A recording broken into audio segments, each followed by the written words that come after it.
So in this class, let us first discuss polarization of light, and then we will establish an analogy with the spin state measurements and polarization measurements. Okay, consider a monochromatic light, a monochromatic light beam propagating along the z direction. Now suppose it is plane polarized, that means linearly polarized. Let us say its polarization is along the x direction. That means the electric field vector in the light will be oscillating along the x-axis. So we can represent this electric field vector as some amplitude E0 oscillating along the x-axis, and the oscillating factor is cos. I am taking a cosine wave, and this phase factor shows that the propagation of the wave is along the plus z direction. Similarly, so let us call this an x polarized wave. Okay, so this is an x polarized wave.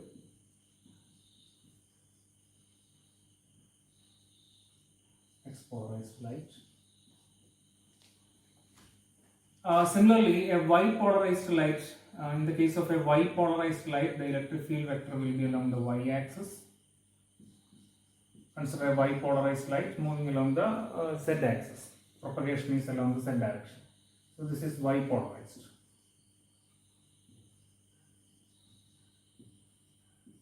Now, how do you get a polarized light?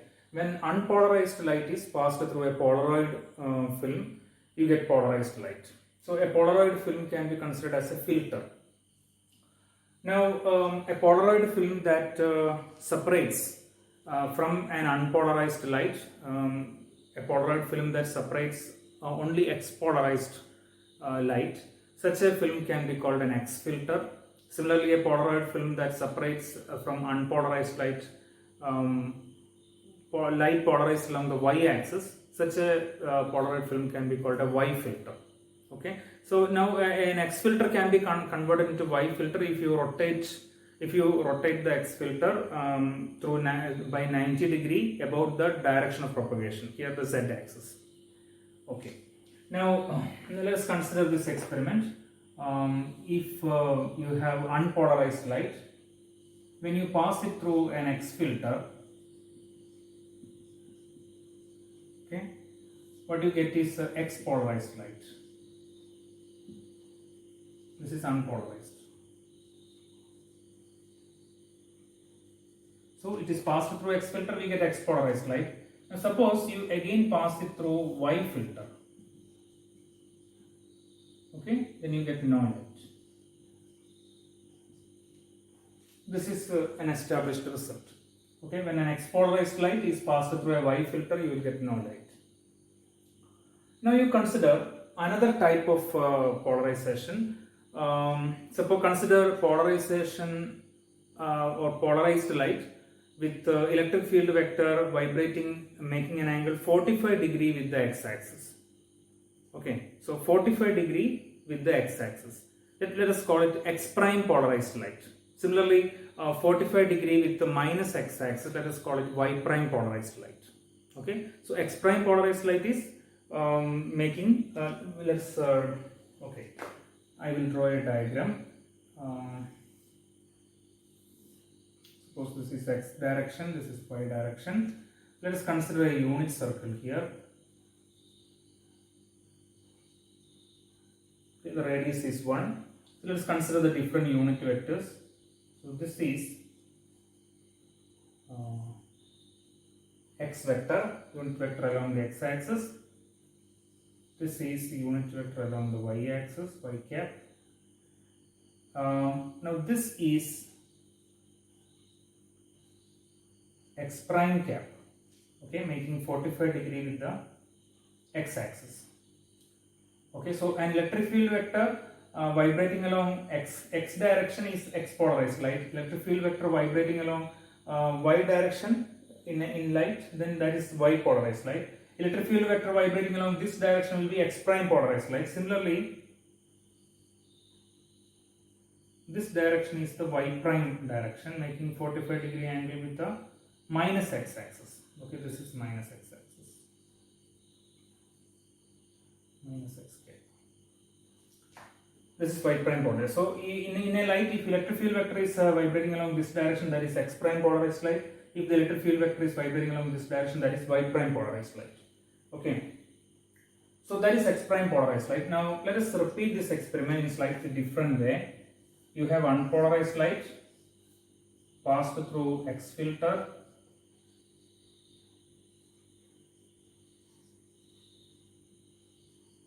Okay. Then we get X polarized light. Okay. Now it is passed through an X prime filter. X prime filter, where X prime filter separates light polarized along this direction. Okay, so what you have is what is the output? You get X prime polarized light, right? X prime polarized light. Now you pass it through Y filter. So here, when X polarized light is passed through Y filter, we get no light. Okay. Let's come here. You have X polarized light. Let us assume that its intensity is 100%, or let us fix its intensity. Whatever is the intensity of this light, let's call it 100%. Then, when you pass it through an X prime filter, you get X prime polarized light. Its intensity is reduced to 50%. 50% of this one. Now, when you pass this X prime polarized light through Y filter, what you see is that there is Y polarized light coming out with an intensity half of this, 25%. Now, when you compare this and this, after the X polarization, you get no Y polarized light. But if you insert an X prime filter in between X filter and Y filter, okay, what you see is that there is some Y polarized light coming out of the Y filter. Why is this so? Okay. So let us see what is the relationship between this X prime polarized light and X polarized and Y polarized light. Now when you look at this figure, you can see that this unit vector along the X prime direction, this X prime cap, can be expressed as a linear combination of X cap and Y cap. Similarly, Y prime cap can be expressed as a linear combination of X cap and Y cap. Okay, the relationship, if you look at here, X prime cap is equal to what X cap or X prime cap is, if you resolve this X prime cap or if you take the components, it's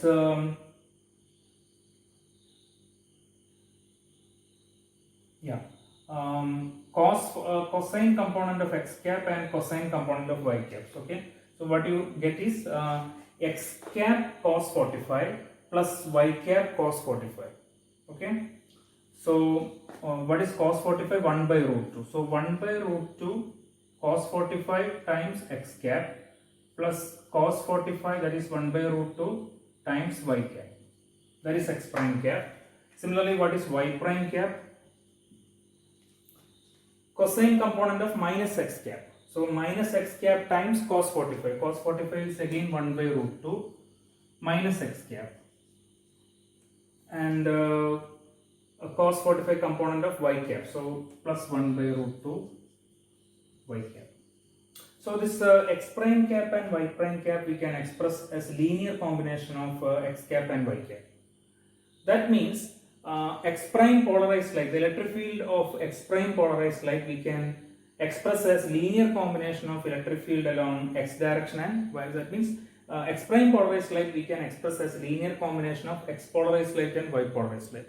Similarly, Y prime polarized light also we can express as linear combination of X polarized light and Y polarized light. So let us write down those equations.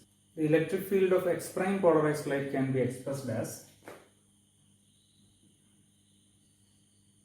X prime, okay, as a linear combination of X polarized and Y polarized light. Okay, so we can take E0 outside. 1 by root 2 x cap, and this cosine factor is there, plus again 1 by root 2 y cap, this extra cosine factor is also the oscillating factor. This is x prime polarized. So x prime polarized light is expressed as a linear combination of x polarized and y polarized light. Similarly, y prime polarized light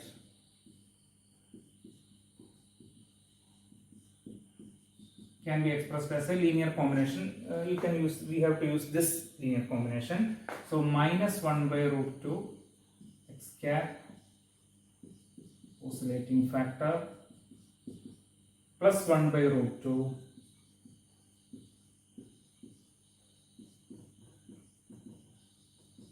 okay. Y prime polarized light is also a linear combination of x polarized light and y polarized light. Now based on this mathematical connection, now we can easily explain this particular experiment.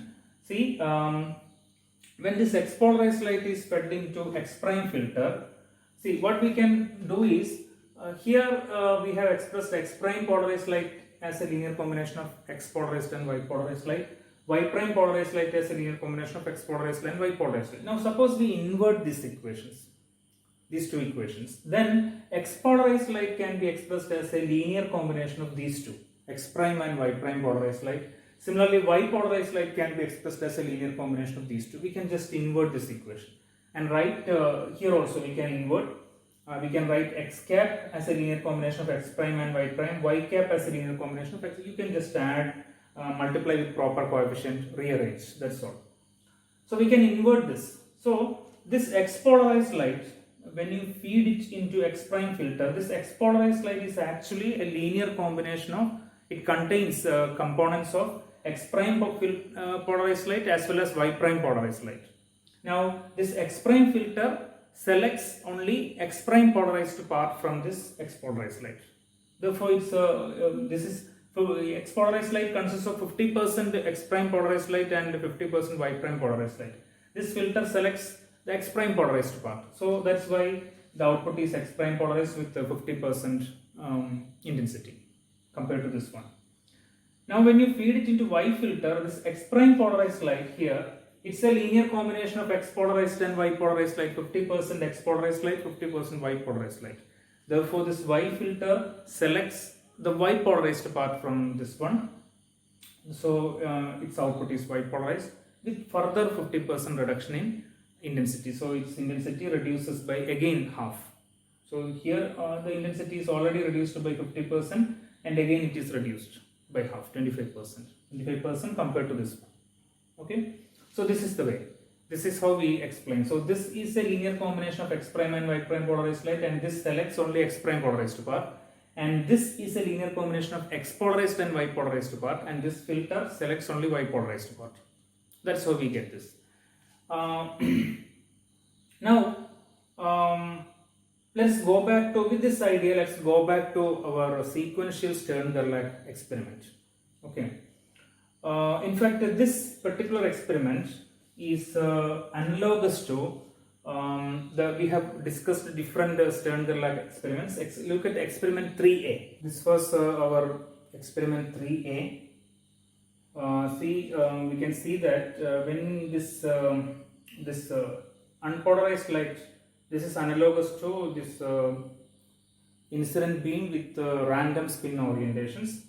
Then we measure a set, okay, and we get half the particles in set plus state and half the particles in set minus state, and this is equivalent to this one, X filter, okay, and the output is X polarized light with 100% intensity. Now here we can equate this Z plus state as X polarized light, and this Z minus state is actually Y polarized light. Okay. Now then we measure X and we get X plus state with 500 particles in X plus state, nearly 500 particles in X minus state. So X prime filter is equivalent to this one, or we can say that X prime polarized light is equivalent to ket x plus, and y prime polarized light is equal to ket x minus. That's not there.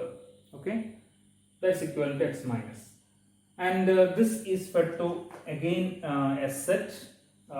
Here we use Y filter, and we get some 25% intensity of Y polarized light, and here also we get some 250. Here it is actually set minus.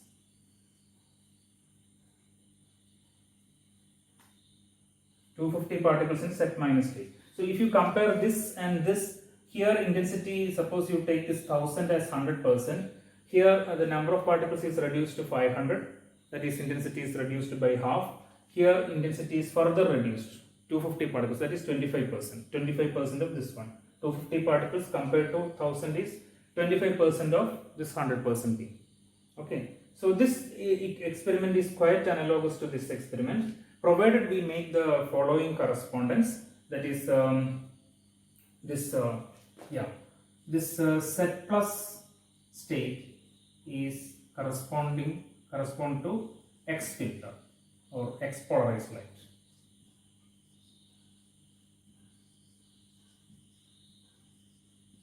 Okay, and set minus state corresponds to Y polarized light.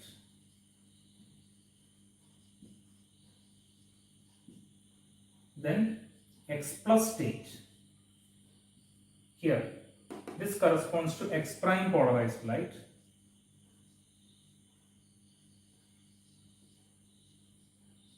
Then X minus state corresponds to Y prime polarized light.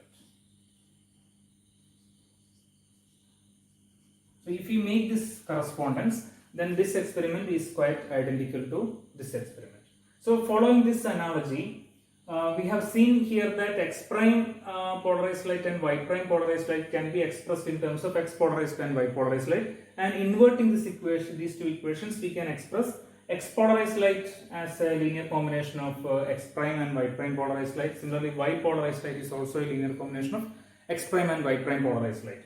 In the same way, we can try to express these spin states as linear combinations of each other. For example, if you look here, okay, when the input beam is in the X prime X plus state, okay, and we measure S set, we get half the particles in Z plus state and half the particles in Z minus state. So this suggests that X plus state is a linear combination of Z plus and Z minus state.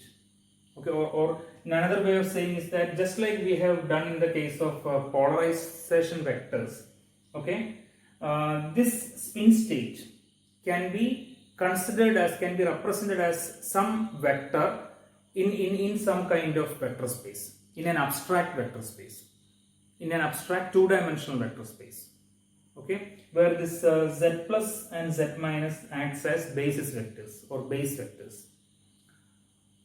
This is an abstract vector space. It should not be confused with our geometrical two-dimensional space. Okay, so we are just following the analogy of polarization of light. Polarization vectors we are expressing as some vectors. For example, in the previous figure you have seen this Y prime polarized vector.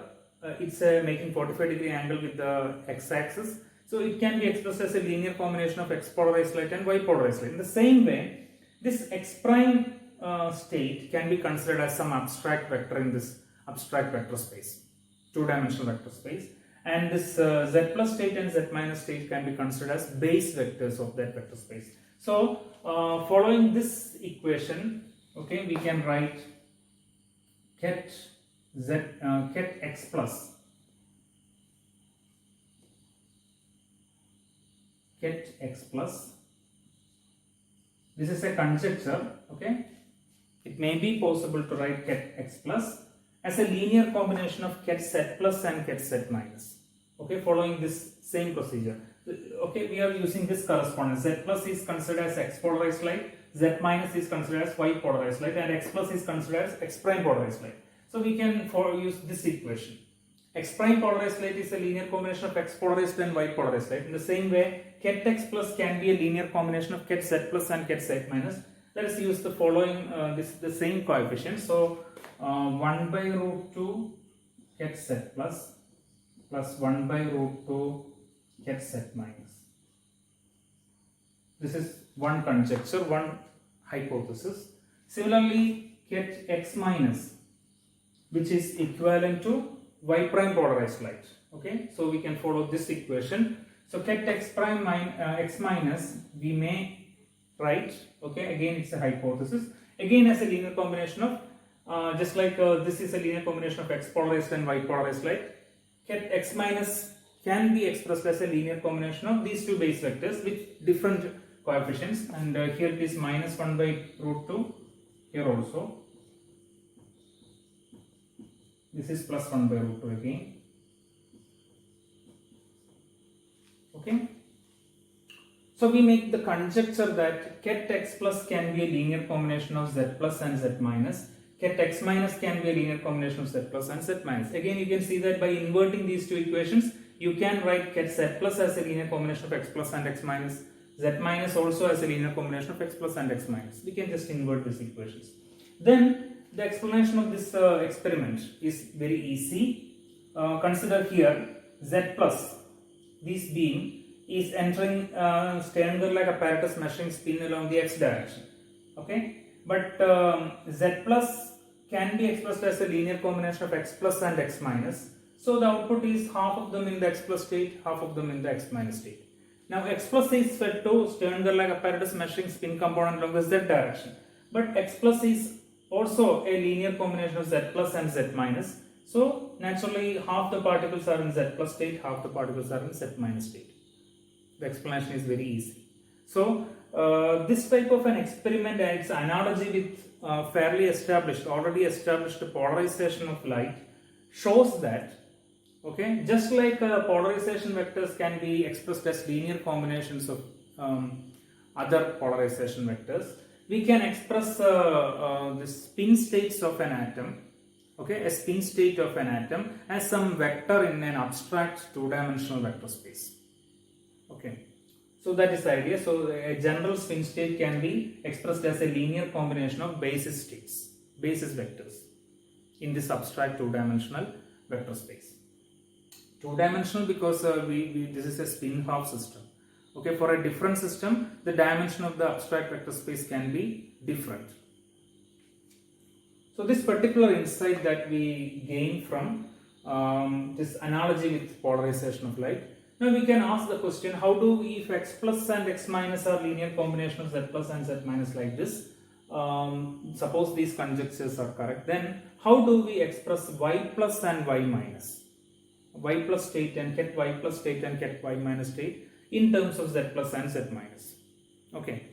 For example, suppose we redo this experiment with here. Suppose here in the second stage we measure spin component along the Y direction. Okay. Then see, this X, Y and Z directions can be arbitrary. If you repeat this experiment, then symmetry suggests that half the particles will be in Y plus state corresponding to Sy equal to plus H cross by 2, and half the particles will be in Y minus state corresponding to Sy equal to minus H cross by 2. And if you repeat this third measurement, Stern-Gerlach measurement, you will get exactly the same results. So you can actually do this experiment and this will be the result.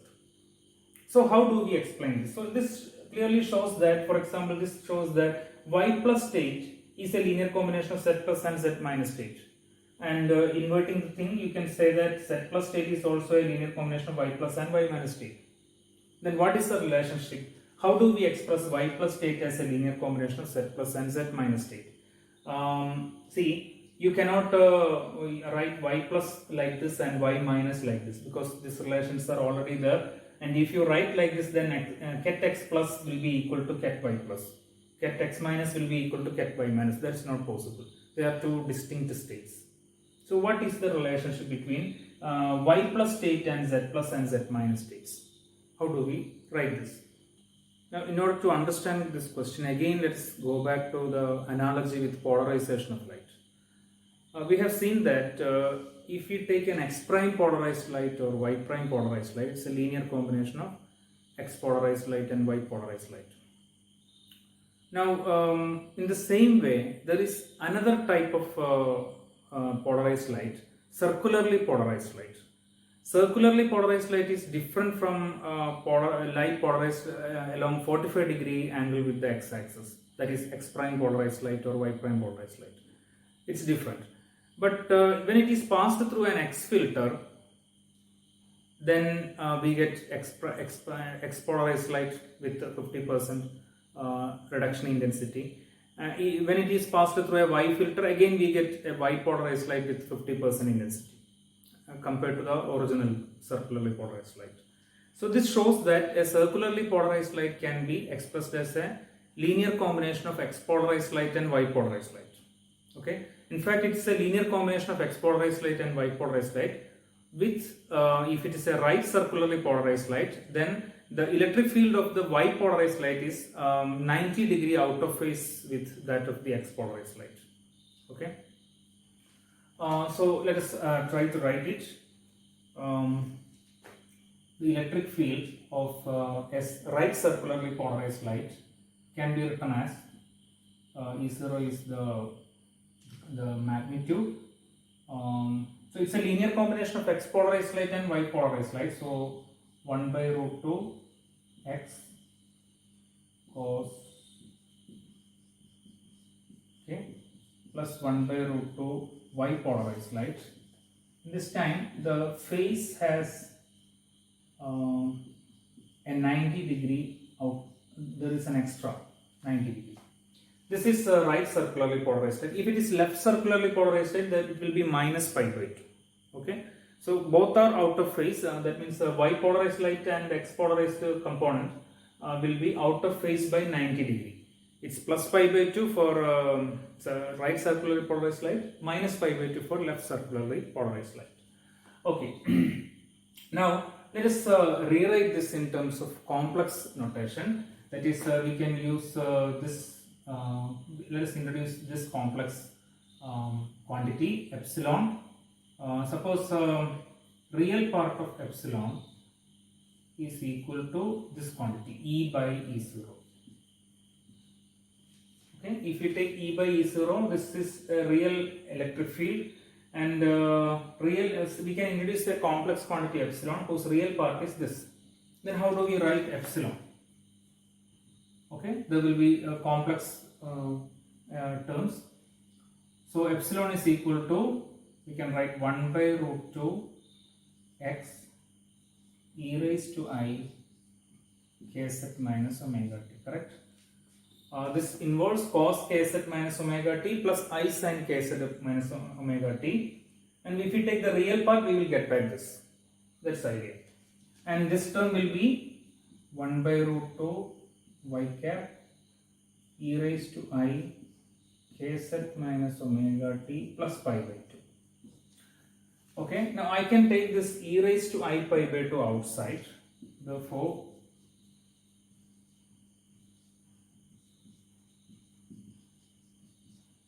plus we can take this e raised to I pi by 2 outside. What is e raised to I pi by 2? Cos pi by 2 plus I sin pi by 2. Cos pi by 2 is 0. Sin pi by 2 is 1. So what you get is I. E raised to I pi by 2 is simply I. So this I by root 2 y cap e raised to I kz minus omega t. We have used the relation e raised to I pi by 2 is equal to I. Okay, this is the complex electric field. So for right circularly polarized light, the complex electric field is like this. It's again a linear combination of X polarized light and Y polarized light, but this time the coefficients are not completely real. This coefficient is, this one coefficient is complex. Similarly, for a left circularly polarized light, you will get the similar expression with a minus sign here. You will have e raised to, this is minus, so e raised to minus I pi by 2 will be there, which is cos pi by 2 minus I sin pi by 2, which is minus I. So there will be minus sign here. So we can make this analogy that y ket y plus corresponds to right circularly polarized light,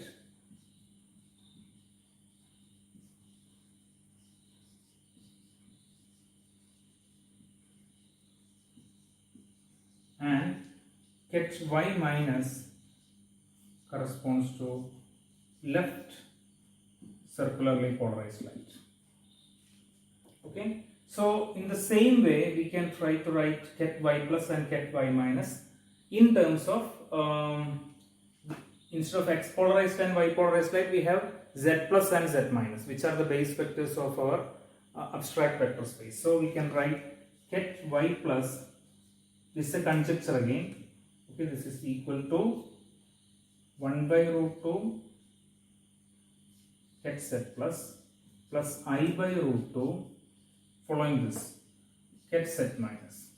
This is one possibility. Similarly, ket y minus is equivalent to left circularly polarized light, which is 1 by root 2 ket z plus minus I by root 2 ket z minus. Okay, so this analysis shows that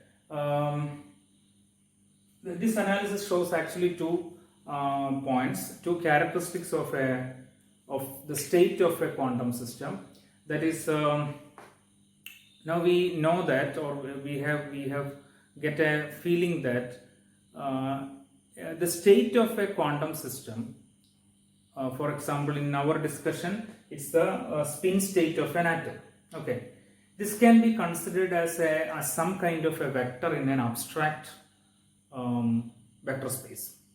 Okay, in the case of spin half system, this abstract vector space has the dimension 2 with z plus and z minus as base vectors. But in general, its dimension can be different, even infinite dimensional. So that is one thing. And second thing is that this abstract vector space should be a complex vector space. In general, it can be a complex vector space. It means that in this vector space, an arbitrary vector can be expressed as a linear combination of the base vectors. And if it's a complex vector space, the coefficients, some of the coefficients of this linear combination can be complex. Okay, so these are the two features, two characteristics of a quantum system. The state of a quantum system can be considered as some kind of a vector in an abstract vector space, and an arbitrary vector in this abstract space can be expressed as a linear combination of the base vectors. And second point is, some of these coefficients of linear expansion can be complex. That means in general this abstract vector space should be a complex vector space. Okay. Now the complex vector space corresponding to a quantum system is called Hilbert space.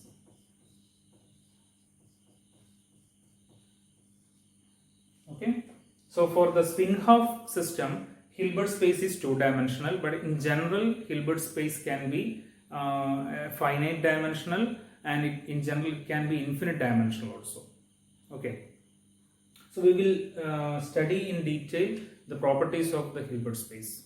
So from this discussion of sequential Stern-Gerlach experiments and the analogy of spin states of an atom with polarized states of light, what we have gathered is the idea that this state of a quantum system can be expressed as some kind of a vector in a vector space, and a general vector in this arbitrary vector space, in this abstract vector space, can be expressed as a linear combination of base vectors, just like a general polarization vector can be expressed as linear combination of x polarization vector and y polarization vector. Okay. And this vector space can be a complex vector space, and this linear combination shows that the natural language of quantum states, expressing quantum states, is linear algebra. Okay, this type of this is still a conjecture. We don't know whether the relationship is exactly like this, but the idea is that a general state is expressed as a linear combination of base states. Okay, so that's the language of linear algebra. So this is why we have to study the details of the mathematical structure of quantum mechanics is based on the linear algebra and linear vector space. So we have to study the details of this mathematical structure to move further, to study the postulates of quantum mechanics properly. Already we have in our discussion of sequential Stern-Gerlach experiments, already we have gathered some postulates or some characteristic features of measurement in a quantum system, but we will look at it mathematically, okay, quantitatively, after discussing linear vector space in detail. Thank you.